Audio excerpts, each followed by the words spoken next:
I guess we can go straight to our guest here. Our guest tonight is Olympic gold medalist Nancy Hogshead. She was kind enough to leave her studying regimen. She was in the library studying, and we pulled her away to join us. Welcome to the program, and thanks for taking time out to be with us. Thank you very much. Let's start off by asking a few questions. We've pretty much all heard about what happened at the Olympics. You won 3 gold medals and a silver medal, and you pretty much dominated the swimming scene. But what's happened since the Olympics? You've got a lot of recognition. How's that changed your life? Well, a lot of different career opportunities have come up. A few commercials, a few endorsing different products. Was in a movie. Was on Family Feud with I guess 7 other Olympians, and just a lot of really fun things. A lot of different things that probably most students don't get to do. Let's tell us a little bit about Okay, it was about triathlons, and it was starring Penny Marshall, and who's a total non-athlete. and the other athletes in it were Bart Connor and Dave Simons, who has won the Ironman triathlon the last 3 years. And I guess we were just pretty much there just to give the film some athletic clout or something. And it just showed us at different points in the race, and us doing well. And there was supposed to be some story between Dave and Bart, and one of them had won 1 year, and the other one had won the year before, and they were like dueling triathletes. So what you're saying is it was a pretty pointless film. No, actually, okay, there's a big story with Penny, but see, we weren't involved in that. Like, Penny becomes a better woman, and she gets away from this dominating husband, and her son becomes much closer to her, and it all centers around the triathlon. But see, we were like on the periphery, as opposed to the real story. But I think what everybody's really wondering is how much money did you get? Probably not as much as you think. But, We're talking like 6 figures or? Oh, 7. 7 figures, okay. No, Can I have a loan? Or? I don't know if I trust your credit rating.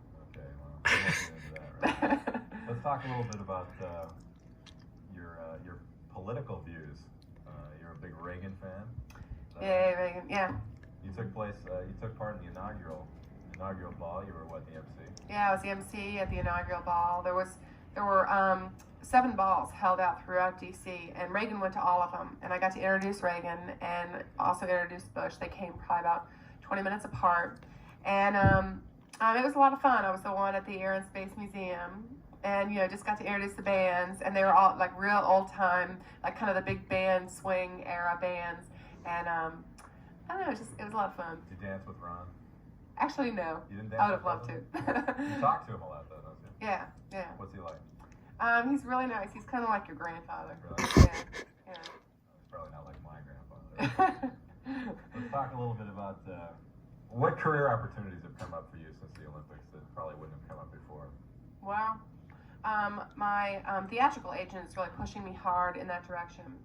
And, that's a real tenuous thing. It all depends on if you're there at the right time, the right place. And, if I really wanted to pursue that, I'd probably have to live out in LA, which I don't want to do right now. And it's a great place to live, though. I forget who lives there. But I think probably I'm a political science major here at Duke University. And I think that I will probably work in Washington in some way this summer. I'd like to work with the Women's Sports Foundation. And but if not, then I'll probably work with Senator Paula Hawkins on doing drugs and sports work. I'm going to be promoting a book. Are you for drugs or against? Yeah, do drugs. No. Is this better? Better? Oh, down? This is our technical director, Hal Schwartz, telling us to speak louder so you all can hear what we're saying. Anyway, what was the question? We were talking about, I guess you're talking about the Women's Sports Foundation and drugs working in Washington, D.C. Okay, drugs and Short sports. attention span. Sorry. Being in the pool that many hours did to me. No, I'm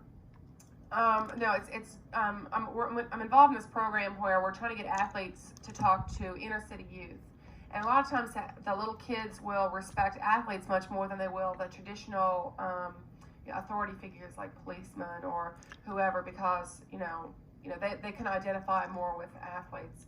So I'm getting involved in that program. And then also there was a book written about the torch that was carried all the way across country from Athens and everything else.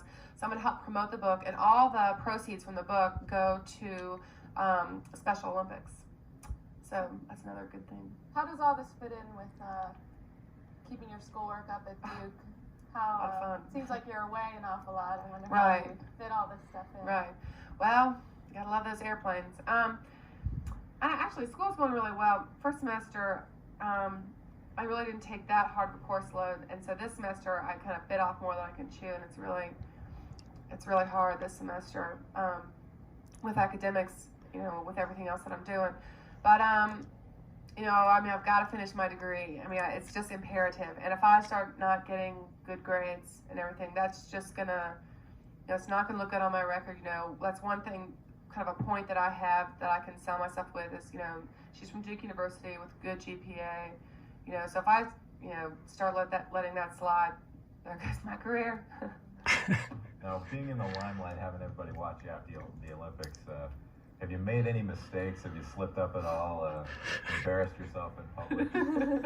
Drunk on campus? Anything you'd like to share with us? Well, Jay, I guess that it's probably nothing compared to what you've done lately. Well, we won't get into that right now. Well, why are you asking this? I thought the viewing audience would be interested in knowing that you're a normal person and mess up as often as we do, probably more. Let me think. Some good story. Well, no, nothing really. Tell us about your answering service. Okay, here, I'll tell you what. Wait, no, I'm just going to tell you the story that Jay wants me to tell you. That's right. When I got back here at the beginning of the school, and I was getting just bombarded with calls, so I got an answering machine. She was tripping is what she was doing. Okay, so Jay puts this little message on there, which says, yes, this is Serious Tone. This is Penthouse magazine calling, and we're doing this thing on women of LA. Women of LA, sorry, to my camera, and we'd like to feature you in this magazine. So I was like, I can't believe that Penthouse magazine is actually calling. So I told one of these girls in my sorority, but the whole time, of course, I was saying, but I would never do such a thing. But the thing was, she was really excited. No. She called me up and said, guess what? No, hold on, this is wrong. They want you to order a subscription or what? And she said, no, they wanted me to pose. And, no. Jay so calls I me. Excuse me. Jay calls me, and he goes, "So, what's new? Well, who's called you lately? That kind of thing." Not and true. I go, "That is true." Not true. So then he goes, so then of course I told him, I said, "Oh, by the way, Penthouse called. Yeah, they wanted me to post. Da da da da." And he's egging me on. He's going, Nancy, I really think you should do that. A lot of men watch that. And then she brought it up in her sorority, told her. I told one girl who told my sorority. And since then, it was really funny. You should have been there. Yeah. Do you find yourself getting recognized a lot in public, without the cap and goggles? Yeah, actually a lot more than I would imagine. For example, I was just out last night at a movie. Oh, no, I know. It's a better story. A different one. I was recognized at this other place, movie theater. But I was out buying liquor. Not for just me, but my entire sorority. And this guy comes up, and it was for a sorority function. And this guy comes up and says, you Nancy Hogshead? And I was like, no. I wanted to lie so bad. But I was wearing this shirt that said Olympic swimming team, but I was wearing a jacket over it. So I really couldn't get out of it. But, yeah. Well, hey, have you prepared for like what might happen maybe when someday there's another Olympics and there are new Olympic swimming stars and you won't be the center of attention for the rest of your life? I can hardly wait. Is that really going to be better for you? Oh, God. Have you enjoyed it? Yeah, I mean, I've enjoyed it, but it's been very taxing. You just have so many different things to do. I have no stability. I'm constantly on planes. I'm constantly, I don't know what's coming up. I have to be on the phone. When I was did the inauguration thing, I wasn't just at the inauguration. I did a lot of other things when I was there, and I was on the phone at least 2 hours a day for a week before I went down there. Good things have happened, but it also has been very tiring, very taxing, and I'll be glad when I can come down just to a more normal life. People come up to me and say, "Hey, Nan, tell our classes," instead of, "Hey, Nan, what was it like to be at the Olympics?" What was it like to be at the Olympics? Shut up. One last question. What do you envision yourself doing 20 years from now, 10 years from now? It's hard to say. Right now, I'd probably say a role in politics. Running our country? Good God! We're in trouble.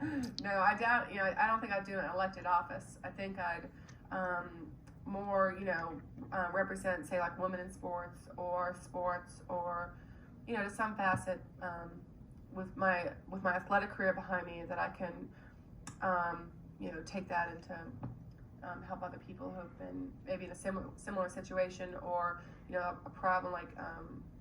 That like I was very fortunate to have a body that's not impaired, and so maybe like to help Special Olympics or something, which is to let people who are impaired to reach their goals.